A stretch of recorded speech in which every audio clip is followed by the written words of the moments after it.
Within the past hour, ground was broken for the first new Duval County school to be built that's funded by the half-penny sales tax approved by voters in 2020. It's Chaffee Trail Middle School being built on the west side. And these are renderings of what the school will look like when it is finished in August of 2024.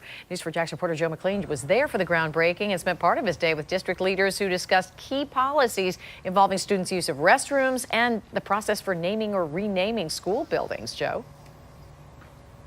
Yeah, the board members in a meeting this morning, a few hours before they broke ground on this new middle school, they wanted to talk about some of the policies that are in the district's policy guide to make sure that they're up to date with state law and in line with some recent court rulings. One of the policies they talked about would require all students only use school bathrooms that coincide with that student's sex assigned at birth, or make use of single-occupancy bathrooms in the building. Now, this is essentially was already in practice in Duval County schools, but this change would officially make it DCPS policy. It's unclear how common, though, those single-occupancy bathrooms are in buildings across the district, and some board members today wanted an audit to be performed to find out about that.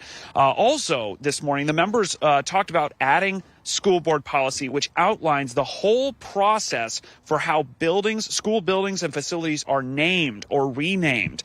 Now, this is being brought up because of a push by some at Riverside High School to rename an athletics field there after a coach. And this, of course, comes after the 2021 renaming of 6 DCPS schools. You'll remember that process. We were reporting on it for months. It took 11 months, more than a dozen public meetings for that. Well, this policy would just establish how the renaming committee is formed, what it should consider, and a process for submitting a suggested names. Lastly, they also talked about the district's policy on staff fraternization with students. Now, this is the obvious part of school district rule that bans any romantic or sexual relationship with students. That's obviously not allowed, but it was brought up today in reference to some recent